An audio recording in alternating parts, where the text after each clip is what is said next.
Hey, what's up, Ferraro? All right, man. Good. Wait, is your audio? You hear me all right? Yep. All right, I can hear you all right. How's it going? Pretty good. I stayed at work a little bit later than usual, but sold a car You yesterday. selling cars? Yeah, I sold my Yeah, second one yesterday. good for you, man. You liking it? Yeah, I mean, it's the most chill job I ever had, but probably like the best opportunity I've ever gotten, job wise.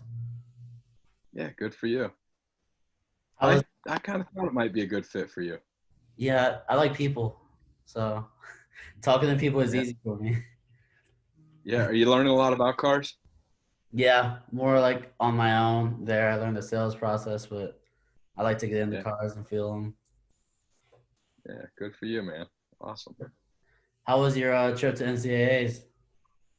It was good. I mean, the trip went well. It's a little crazy traveling this time of year. I mean, I guess with what's going on, the outcome, I guess you could say, was a little disappointing. But the trip went well, and it's always a great experience. NCAAs is even on a weird year like this, it's still the greatest show on earth, and it's the best wrestling you can watch. It's exciting, a lot of great matches. I thought it was pretty awesome. Was the atmosphere still there, like when you walked in? It, yeah, I mean, there was a degree of hype definitely that you just can't get out of that building. It's always there, but I'll admit that it definitely is not the same experience, you know, compared to when every seat in the house is full of crazy wrestling fans. So uh, I definitely look forward to a regular NCAA tournament. I feel pretty good about that moving forward. Um, Always knocking on wood these days, but it's looking good. I think we're heading the right direction, and hopefully have a normal year next year. Yeah, especially this sport, I feel like it just needs fans. You know, Yeah, man, it's an exciting sport, and those compelling moments where it's third period takedown makes a difference in a match, a close call, 50-50 call, reviewed by a coach who's flipping out. I mean, all those things are really, really exciting, and people are going nuts in their living room. But part of the fun is the fact that people are going nuts in the stands, and it just adds to it. And that was missing a little bit. So the wrestling was great. The wrestling's always going to be great at that event, but it was a little bit of it was taken away from it a little bit. So do you feel like the sport of wrestling, like unbiasedly, do you feel like it's growing? yeah, I mean it is. I mean, almost every year the numbers make a compelling argument that it is growing. We need to do a better job of growing, I guess, our fan base or our presence among the general landscape of athletics, because or sports fans would be a better way to describe it. And the reason for that is there is a great amount of participation at the youth and high school level, but there's just not outlets for it at the collegiate level. I mean, it's just there's such few programs that a lot of kids who would definitely go pursue their sport in college if they played another sport, they don't have a chance in wrestling just because there's not enough programs out there sponsoring it. And most of the programs have been done away with in the last 40 years or so. And I won't get into really the details of why, but most people that would hear that statement could know, some of the factors that impact it. And we just have to do a better job. And the one thing that we're doing as a sport that I think is promising and awesome is that the growth of women's athletics or women's wrestling and athletics. And now women's programs are an emerging sport with the NCAA, which allows institutions to add them and count them as a women's sport and balance their Title IX ledger, which is, it's an important part of saving men's wrestling. And hopefully we at some point can get to where we're not talking about saving men's wrestling, but we can talk about growing it. Yeah, I feel like we only are growing within the wrestling community, not like the UFC, it grew outside of their community. Yeah. Well, I mean, the UFC's done a great job. They've made a product out of it, and I think there's a definitely an ongoing effort to do that with the sport of wrestling. And I think we make I mean, the NCAAs is a great example. You know, when I was in college and when I was a kid growing up, the NCAAs was like, you know, the televised portion of the NCAAs was like maybe the semis, usually the finals, and it was at like 2 a.m. back when they used to pop the VCR tape in. You used to have to set your VCR to record, you know, that round in the middle of the night. You know, now it's prime time. It's a big deal. So, uh, you know, I think we've already done a pretty good job and at showcasing the event and showcasing the sport. But you know, it's a work in progress. We got to keep doing better. And, you know, fortunately the NCAA recognizes, you know, they make money on our championship, and that's not something they can say about very many of them. So that has helped us to grow that event, the NCAA championship, and to showcase it. I brought up the wild idea before that how you know how MMA like fighters love wrestlers. The UFC could put like a big wrestling match in their undercard instead of force people to watch it kind of in a way and grows. I don't know.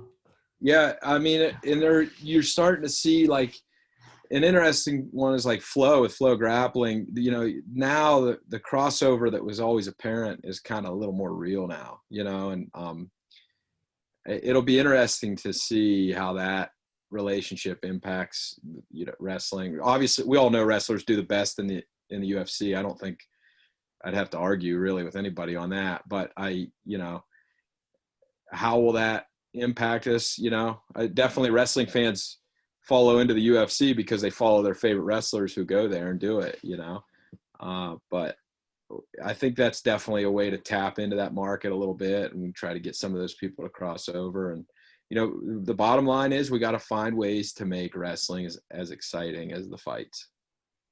So that's on us. Yeah, really. I like this whole a lot of wrestlers doing like one versus one, like they're bumping up and just they don't care about their record, like boxers for example. Boxers Yeah. care about the record, and wrestlers just go for it. Yeah. It's an awesome trend. And a lot of it's just like, I think guys just have to throw away their ego a little bit. You know, they have to just say, hey, I like putting it on the line, you know, and that's more important to some guys than winning and losing. And just, you know, being involved in it, enjoying the process, enjoying competition. That's obviously that's better for us as fans, right? You know, Yeah. so I think honestly, it's one good thing that came out of COVID because everybody had all this. What's the term everybody's using?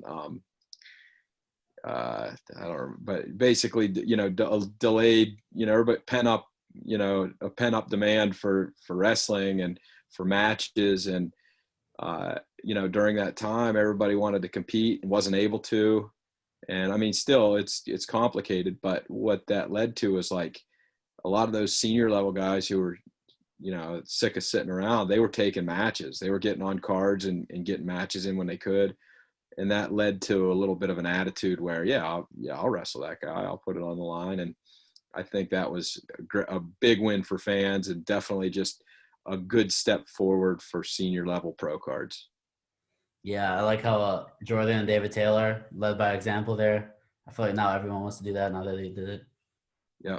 Yeah. I mean, that's the stuff fans want to see, you So know? when did you first start wrestling? Did you start at like the 4 or 5 year old level? Yeah. I was a young kid, just like Norm, five. I was five. Five. Yeah. And then you went off. At 30, You went off to high my first school. tournament was 44 and under was the weight class. 44 and under. Yeah. Can you make that now? No. It's tough cut. And then did you wrestled at Lock Haven, right? Yeah. Now you coach at Yeah. Clarion, rivals. Yeah. I coached the enemy, right? Yeah, But that. no, I mean, I enjoyed my time at Lock Haven. It was a great school, and I met friends there, as you have, Ashby at Clarion, that like, you know, your brothers with, and you have tight relationships that'll be with you forever. But you know, this from a coaching perspective, this is like, you know, a guy's dream come true. I mean, I'm still living in my hometown, right next, you know, right on the outskirts of Clarion. You know, and I'm in a pretty comfortable situation, being able to, know the people I'm around and trust the people I work with. And it's been a pretty awesome thing to be able to land in that spot. Did you start coaching straight out of college? Yeah. So I volunteer coached a couple different spots as I was student teaching and finishing up. And then I came back to Brookville. The longest tenure as a coach was in Brookville. I coached in Brookville for 7 years or so, and it was kind of similar to what went on at Clarion. Really, we just were when I started at Brookville, I got a teaching job there eventually, and just we were not great as a wrestling team, and it was definitely a down period when we stepped into that role, and just had to go through the battle of building, and it's a lonely experience no matter what level you're at, and no matter how bad you want it. It is a lonely experience to try to build a wrestling program. And that time at Brookville, eventually we got pretty good and it paid off in the long run. But, that experience there, I guess, kind of trained me a little bit for what to expect. It's different at the college level, a building process, but a lot of things really aren't different. It's just it's a process you have to go through, and you have to stay tough through the, difficult times. And, I learned a little bit about how to pace that I should expect things to improve at. And I think that's something that some people miss the mark on a little bit when they're trying to build. It takes longer than you think it's going to, and you think it should. And a lot of people get frustrated, and some people even give up on it because it's a hard, slow process. But that was good for me, actually, to start out my career at the high school level, develop the patience that I was going to need at this level. And we continue to build. I mean, we're absolutely nowhere near where we think we can be or where we need to be as a program at Clarion. And, we're continuing to try to take the steps that we need to take to get better every day, try to get a little bit better every day. When did you notice that sort of switch at Brookville? Because now they're like one of the best teams in the state. You said they used to be not that good once. And I Yeah. feel like not good team in high school was a lot different than not good team in college.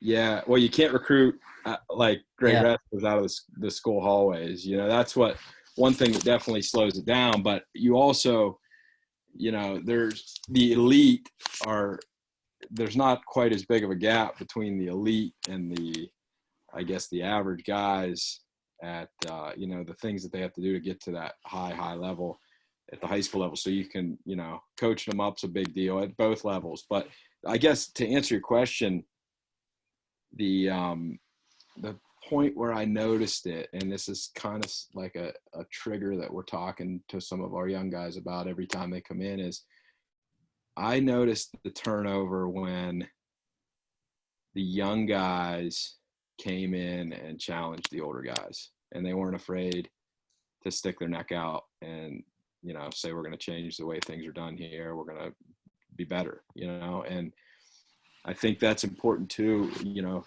Every year, I think it's important that the incoming class, that's a real fun thing as a college coach, is watching that blend.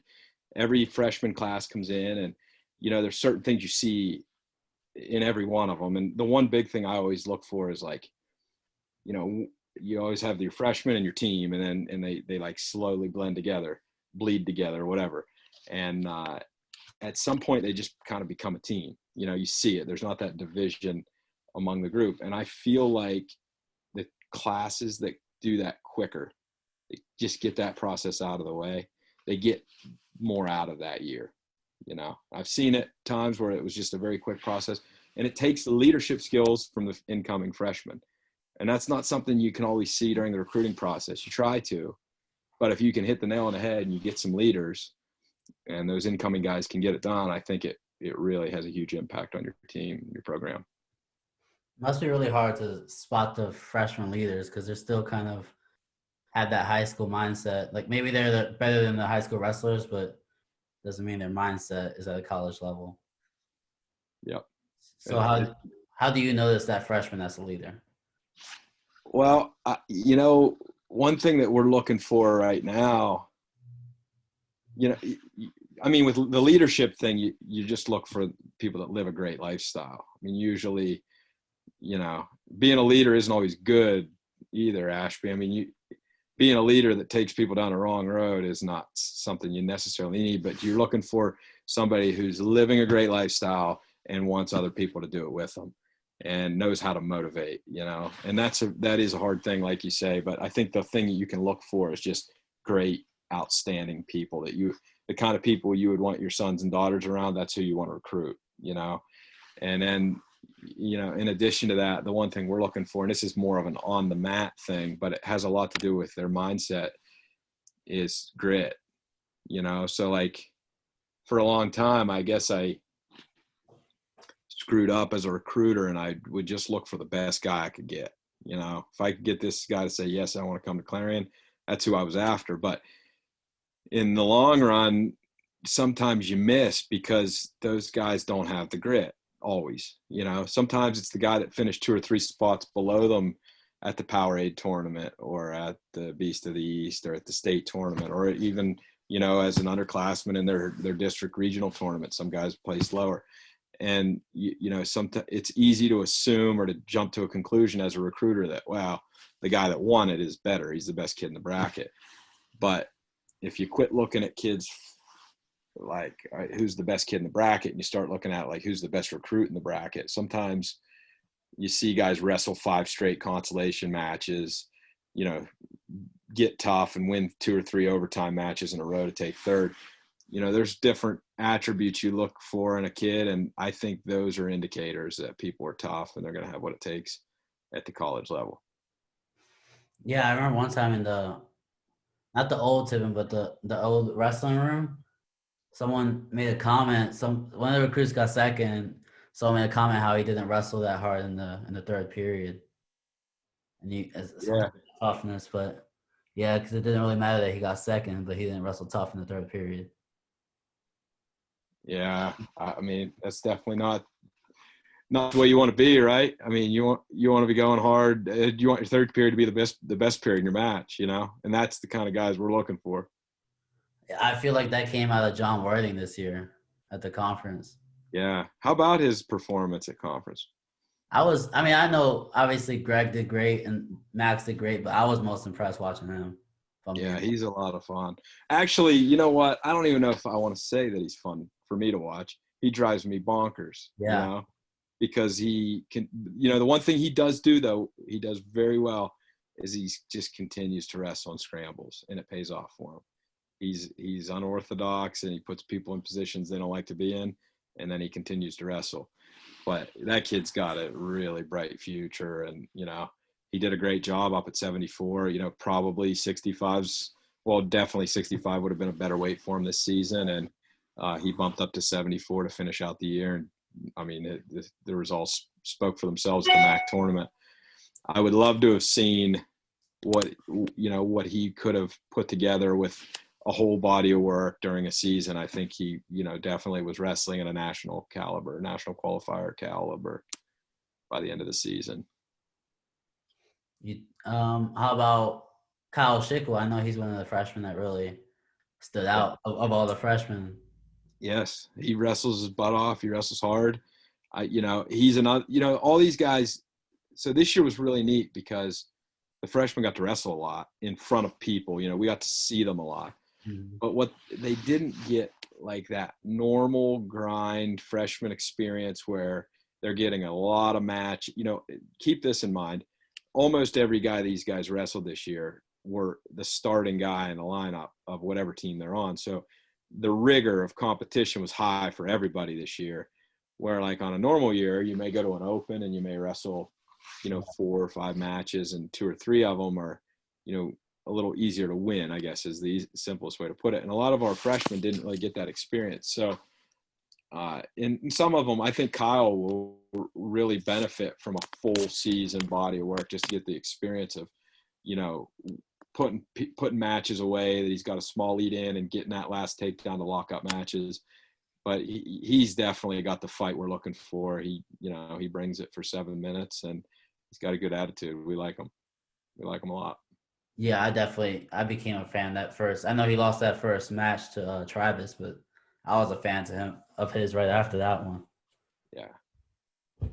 So how did you approach this season, knowing you'd have a small window to train? How did you start versus end up finishing, practice You wise? know, it kind of got derailed. I'm not real good like with remembering exact dates, but like we kind of thought basically it was an extended preseason with a shorter competition portion of the season, which is really the way it laid out. So that was kind of going well.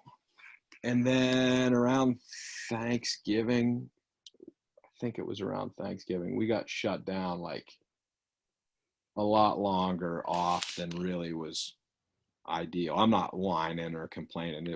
We got a season in the COVID era, but that I feel like impacted us. And then, we didn't, when we came back from that break, we just weren't ready to compete by early January when we thought we would be. And then here's the other thing a lot of people don't see, but was difficult is like mixed in with that team shutdown that hurt us and it disrupted our training. You had individual guys that were getting knocked off course as well. So like we had guys who would be contact traced and out for, this was back when you got contact quarantine for 14 days. They were out for 14 days.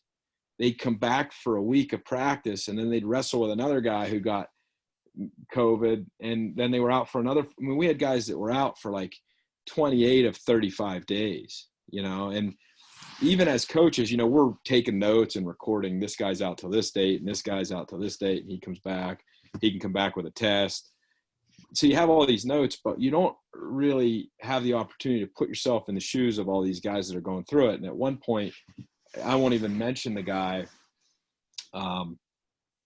He wrestled a match and didn't look like himself. He just was, he got tired easier than he normally does.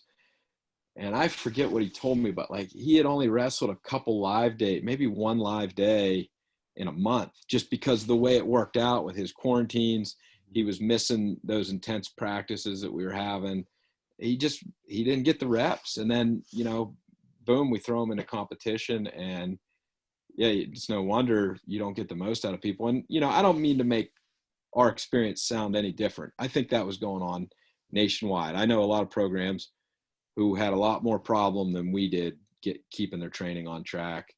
But it was just difficult. It was difficult for all of us involved in the sport this year. And it was exhausting at times, but I think the juice was worth the squeeze. We got a season in. Yeah, how do you approach that conversation with like freshmen who really don't know what they're all? I mean, no one knew what they were walking into, but the experienced guys knew about competition, so they're Yeah. ready. But how do you approach a conversation with the freshmen before the first match? Yeah. Well, I mean, that part, getting ready to compete for the first time is what it is. I mean, there's some guys though that got thrown into a fire that normally you get them through a couple weekends of opens and they get to experience those things. I guess warm up a little slower into their college career, but I think it helps that they got to step on the mat confident that they're ready to go and excited for the challenge. People who definitely embrace the process of getting better and competing and preparing for competition do better when it comes around. The one thing that will be interesting is just trying to transition guys from a weird, this kind of, I guess, is related to the question you asked me, but like getting them ready for what a real normal season looks like after they've seen this strange, weird season with a lot of breaks and gaps and strange competitions. And the one thing that was cool was the extra matches. That's something I'd like to try to continue if we can incorporate it Yeah. in some way. But yeah, we got to kind of just try to build for these guys in mind what their sophomore year will look like, or I guess in this case it's just their second freshman year because they get a free year. So Do you try to convince them to stay here over the summer with everything going on? Feel like you can maybe get them ready for next year? We're actually we're talking about this as a staff. I think we're going to probably do a little more this summer than what we normally do. I really like what we've done in the past where, we wrestle to the NCAA tournament and then we take a break. And then in April, we fire it back up and we train through the U23 World Team Trials, which is like the last weekend in May or the first weekend in June, depends on the year. And then we cut them loose for a little while. Some guys will work camp for a month or so. They bounce around. Some guys get summer jobs, and then they come back in August. We'll start having open rooms again and get back into it. And I kind of like that calendar, but we definitely missed reps this year. So I think we may do something a little bit different. It's looking like our freestyle calendar is shaping up a little bit right now. And it will be not unlike other years as far as like the April to early June time frame. The events may change a little bit, but all in all, yeah, we're on pace for that. But we're in conversations as a staff about how to handle the summer. And the other thing is just I have to make sure that our university's on board with it and we're compliant with what they want us to do, because although things are getting better, there's definitely still a pandemic going on, and there's challenges to it that we still have to face, like testing and surveillance testing and keeping COVID out of our program and off our campus. And things need a few more approvals than they typically would, but we do plan to do some extra stuff. Do you push to get these approvals? Like, do you like? I know, like, you take this very seriously and everything, but do you try to push a little harder to try to get these approvals to get these guys on the mat? Yeah, well, yeah. I mean, you have to make it clear that it's important to you, if you want something done. But I think it's worth saying that, we have had an unbelievable amount of support from the athletic administration at Clarion. I mean, well, actually, I'll take that back. The entire administration at Clarion, they've gone out of their way when it wasn't the cool thing to do in the state system to sponsor athletics. We were at an institution who did, and we did a pretty good job of it, I feel. I mean, there's things that looking back on the year, I wish would have went a little bit different, but all in all, we got a ton of support and continue to get a ton of support from our administration. So I just don't want to speak out of turn is why I say that without having approved, any kind of summer schedule with my admin. Those are things I have to make sure get approved. Right. Did every team for the most part go through getting approved for practices? And how's like the communication between the staff? Do you guys have to communicate with practices and tipping? Oh yeah, there's we have an overall schedule that us coaches all contribute to, so we don't have constant overlap or issues. And then we have guy Joe Lopez who busts his butt to make sure there's not conflicts. He's really good at what he does and very helpful. And to answer your first question, did the other sports do it? Yeah. What made it unique was like when campus would get shut down, say at the end of the fall semester, a lot of those people they didn't have imminent competitions approaching. Wrestling was like the guinea pig for the other sports this season. We were wrestling in competition, I think, out in front of everybody. I'm not sure about that, how it lined up, but very few teams were as far along in the year as we were. So like a lot of the things that just had to be figured out, it was left up to us to figure out how do we handle when this happens? How do we handle a situation where somebody tests positive for COVID while we're on a trip? These are all things that like a lot of people just didn't have to put the time into thinking about. But what do you do with that, Ashby? If you're 11 hours away, one of the athletes just rode on a bus with all of his teammates and he tests positive for COVID, we get the results when we arrive. So those are all things that we had to put a lot of time into. And I mean, I can't even tell you how many Zoom meetings that we had to discuss COVID protocol. It just was, endless. So that was kind of nerve wracking, But yeah, at this point, I think every program at our university is up and running. Some are not competing, but and some have a strange competition schedule that was unique like ours. But I do think that everybody's up and running or has been up and running. Yeah, it's very hard. I like to talk to you guys because it's very hard to have a an outside opinion on things when we don't really know what's going on or how hard people are working. You know, some people talk about how hard people are working, but I like to talk to you guys to know specifically what's going on behind the scenes, and so people can know that you're actually trying to compete. Because a lot Yeah. of people feel like they're getting held back from competition, but I feel like this is just sort of something Oh, no one yeah. no one really knows how to deal with it. I feel like.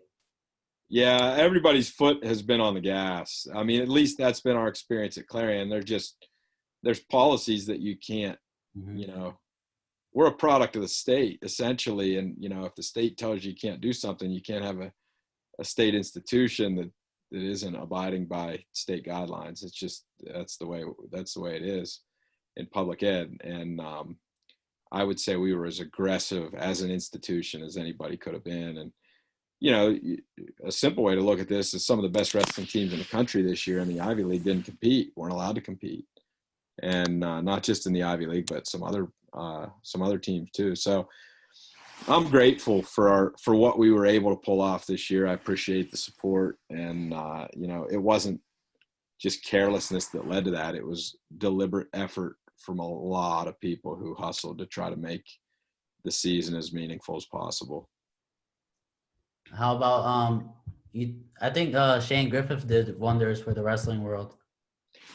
He did. He did. I don't know that it was enough to save his program, but what a great story, and what a great way to highlight the foolishness of the decision to cut all those sports at Stanford. And it's just I do not understand the trend. The feeling that it's okay to take away opportunity from people, but unfortunately it's the world we live in right now, and we just gotta make sure guys like him get celebrated and what they do and the way they made a statement on their way out. So I still have hope that they get it straightened out at Stanford, but it does not look good. Yeah, I feel like people are losing respect for a sport that's just really. I feel like wrestling is gaining respect for itself, but nobody else on the outside world is really seeing that. How do you think wrestling gets to the outside world in your opinion? uh that's a great question. I think the current effort is just to constantly be trying to make rule changes that they think, when I say they, I mean the rules committee, uh, they think that the average fan, the non-wrestler, can watch and understand. And I, at some times, and there have been some rule changes recent years that I don't like, and I'm not crazy about. And I guess the reason I bring that up is I think sometimes it's important to remind everybody when you stand in the NCAA arena that we just talked about, and you stand on the floor and you look up and there's 18,000 people there, that like we don't want to sell out on those people to appease other people. Yeah.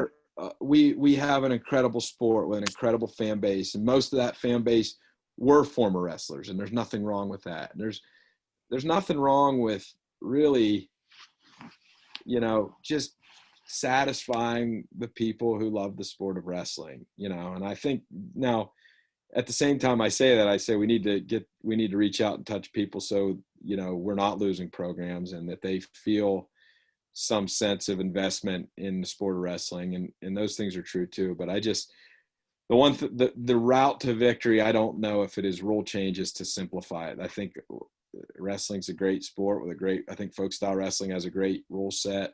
And I don't know why we constantly feel the need to change it. I think it's a great thing.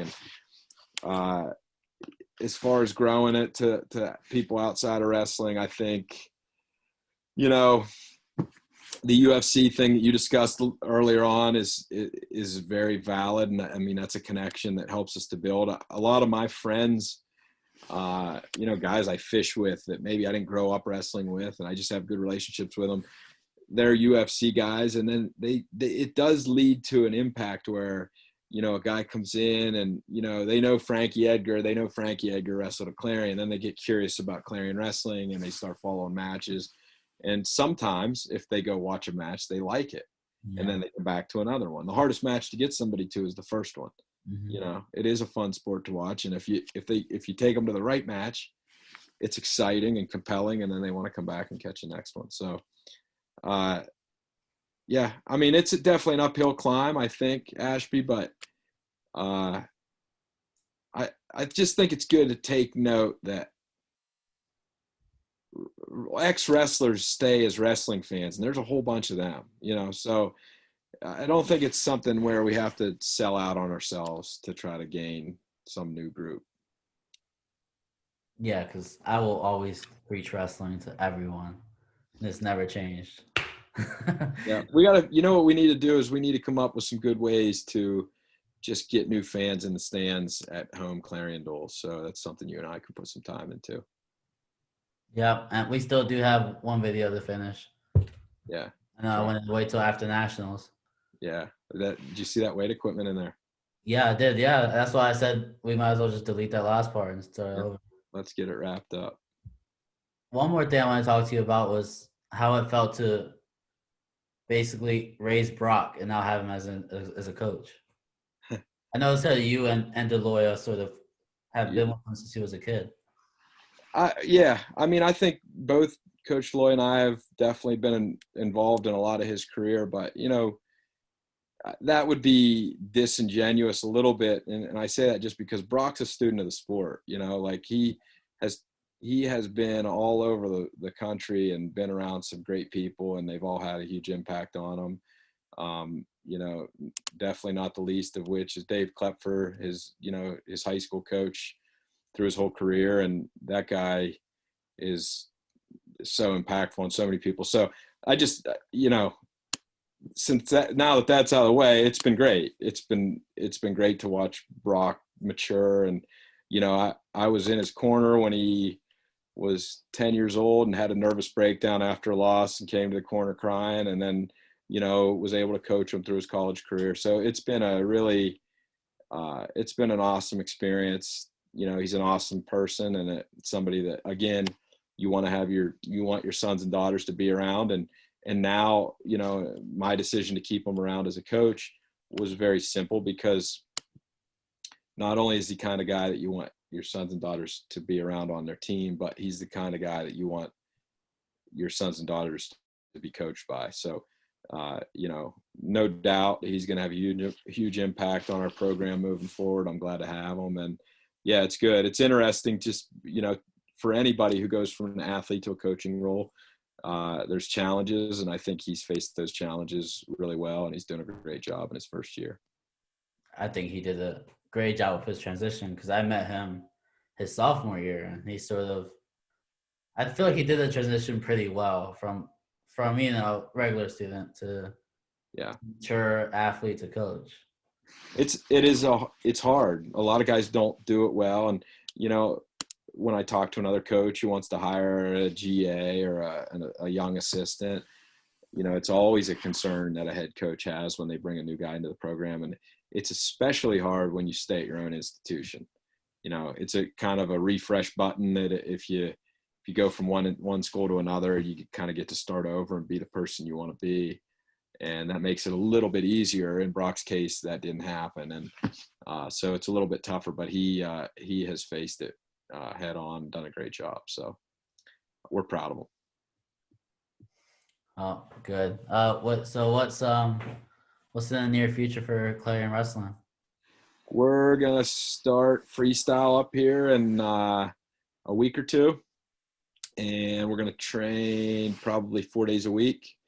And we got our eye on a couple dual meet tournaments, freestyle duels, that we're going to try to get involved in. So that's the kind of the near term goal. And then, like you said, we got some training to do this summer, and we got to get ready to rip in the fall. Yep. You guys live streaming those for the fans? In the fall or in the summer or in the freestyle ones? Freestyle. I I know the one that we're looking to go to will be live stream. I don't know if I'm allowed to say who's covering it yet, but Okay. yeah, I would suspect that everything will be covered, and I'll All make sure that somebody gets it up on our social media and blasts it out there so everybody has it. right. I'll be watching. All right, buddy.